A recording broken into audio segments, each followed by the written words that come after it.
This is Houston Vanguard LOS at 1535, AOS Canaries at 1630, over. Stand by for S4B Stand by to S4B to COI capability. Okay. Mark. Mark, S4B to COI capability. Roger. Stand by for Mode 1 Charlie. Stand by for Mode 1 Charlie. Mark. Mark, Mode 1 Charlie. Staging status booster. Go. Fido. Go. Guidance. Go. Good for staging, Captain. This is Houston, you are go for staging.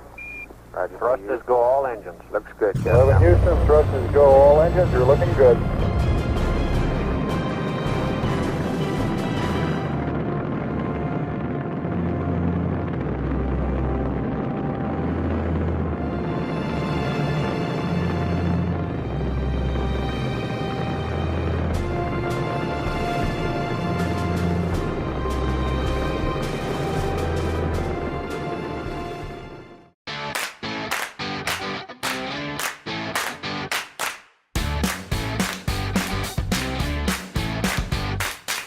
Hi there, my name is Brendan. I'm Elijah. I'm Max. I'm William. I'm Joseph. I'm Cooper. I'm Thomas. I'm John. And I'm Daniel. And we are... Our project is based on finding a better way to farm in space. We have successfully come up with a way to farm in space. Currently, NASA spends about $1,800 per day for food products for astronauts on the ISS. While food products have come a long way since stereotypical cold gray paste and cube-like bites, it's still not as nutritious as it should be. Our choices of food will give the astronauts more nutrition. Our solution consists of automated pickers, water tubes, a large growth chamber, and centrifugal force in order to make the process of growing plants in space more natural and make it more efficient than NASA's. We will send a large ring and a new chamber up to the ISS that will spin at a high rate, creating centrifugal force, which is force applied to an object through spinning that will make a source of gravity.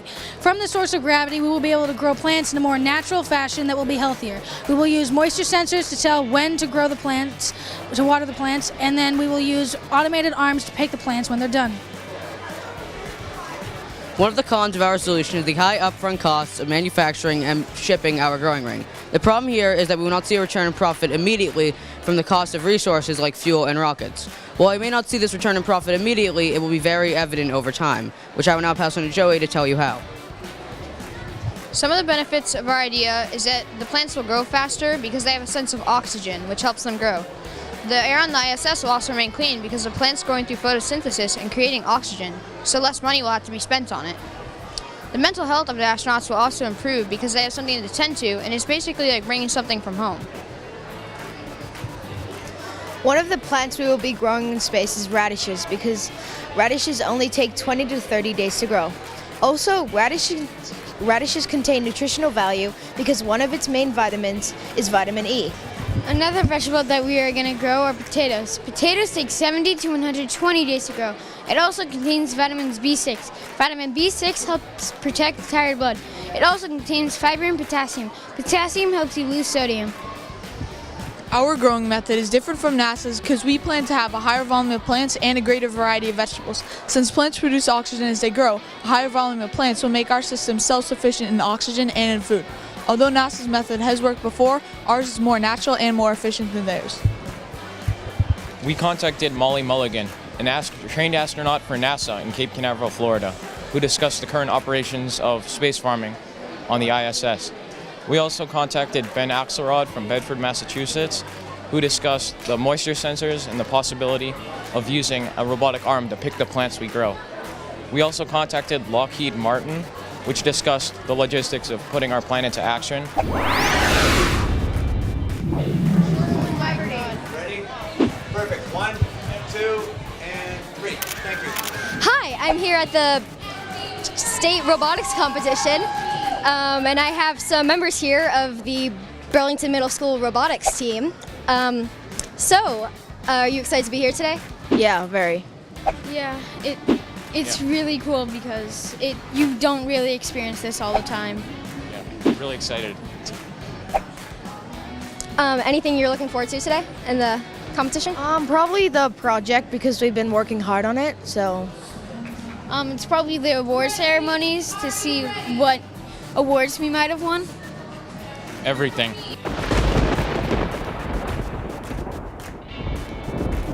So how long have you guys been on the team? This is my first year. This is my first year too. This is also my first year. How often do you guys meet? So last week we met so the weeks towards states we've been meeting after school every day for an hour, and then Friday we met for an hour and a half at my friend's house. So before states, we had to practice only Tuesday and Thursday for 2 hours, and that sort of wasn't enough time, but we got all of it done, thank God, and now we're here, so now we're excited because we made it. Just like Max said, twice a week for 2 hours, and then leading up to states every day after school for an hour.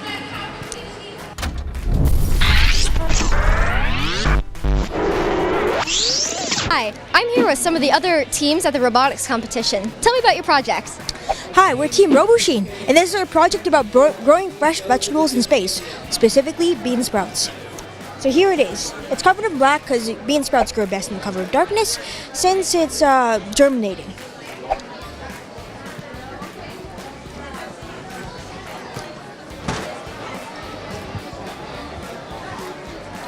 Now here's the device. It's our prototype so far. It's a small self-contained device, and within it is a small pouch of of seeds. This pouch is both translucent and breathable, and also is very lightweight, so you can carry as many as you need into space. Here is our moisture device. It's a paper towel, but obviously NASA can come up with something better. When needed, put it in, then put on the paper towel.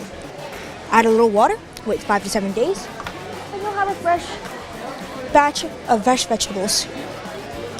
So instead of astronauts only getting the fresh vegetables they need every few months, now they can eat them every day. And also this requires very minimum water and also involvement too. So it's very convenient for the astronauts. It's color-coded, so you can tell this would be day 1, day 2, day 3, day 4, day 5, day 6. And so wait 5 to 7 days, day 1 will be ready, next day 2, and etc. So now that's a way how astronauts get the vegetables they need. Our inspiration actually surprisingly came from maritime exploration because it's just like going to space, months away from any land. So we devised this device based off of a Chinese admiral who sailed a few decades before Columbus, and many sailors succumbed to scurvy back then, and their secret to combating against that was bean sprouts. That's where we got the inspiration for this from. Very creative. Thank you. Thank you very much. Hi, I'm here with Team Galactic Guardians. So tell me a bit about your project. Well, Valerie, would you like to? so we're trying to face the problem where astronauts need at least 2 hours of exercise a day. And now this is a big problem because in microgravity, there's no gravity forcing against your bones, so you can lose bone and muscle mass. So we wanted to make them both happy and healthy. So we made a solution to this, and it's to take like an existing stationary bike and modify it to perform in zero gravity, and also it generates electricity, which is stored in a rechargeable battery, which is hooked up to electrical sockets, which would power like entertainment sources like tablets, iPads, TVs, etc.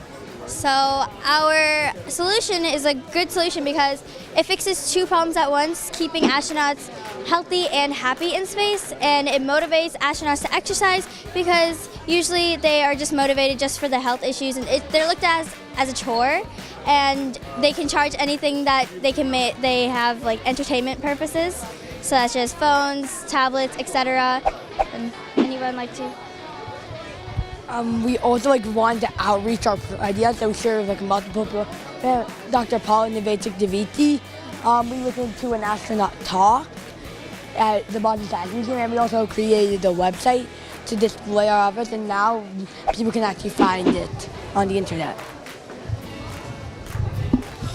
So some might wonder the cost of our new solution. So for our new solution, what would be necessary is heavy-duty tie-down straps to simulate gravity, and that would cost $21.95. We would also need a dynamo, which would cost $209, and we would need wire, depending on the length, that would cost around $34 to $277. So our total is around $264.95 to $507.95. So after we researched about like these websites, we found out there are many stress-related issues with space and how astronauts need motivation to exercise and a source of entertainment. So we made a solution that can fix both of them. Okay, so our solution is the best because it's eliminating two problems, which is being happy and being healthy in space. So this exercising would generate power for entertainment purposes. Yeah, so that's our project. That sounds very cool. Thank you very much. Here I am with some more people and they're going to tell you about their project. Hi, we're the Wearing Brick Walls, Team 30572, and our project is about manufacturing spare parts in space. If you imagine that you're on a space mission when a part breaks that's mission critical, and if you don't have the replacement part, it's going to be a big problem. NASA has to currently send up every replacement part that they could possibly need, and so we have a solution, a titanium 3D printer that can be used in microgravity situations. Yeah, so how we've created this is we've used a centripetal chamber, which is two spinning, basically discs, and they contain the printer. And here, if you turn this on, it's spinning, and the titanium dust will be at the very edges, and it will simulate about 2 meters per second squared of gravity. This would be the printer, and then various storage and cooling. And this is a really easy solution because it also makes it a lot more compact, it makes it safe, and it really makes it efficient. And that way we'll also have, then if we were ever going to actually send this up to space, then NASA would be able to approve it.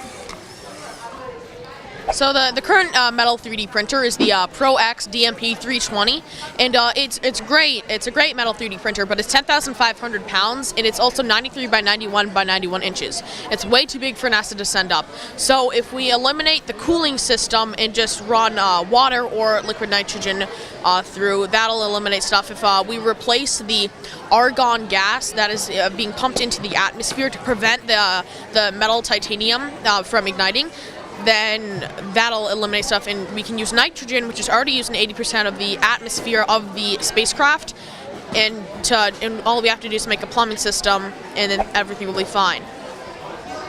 I really like that idea. Thank you very much. At the end of the day, the Marshall Simonds Middle School Space Potatoes took home second place for gracious professionalism, as well as second place in the Alliance Robotic Lightning Round.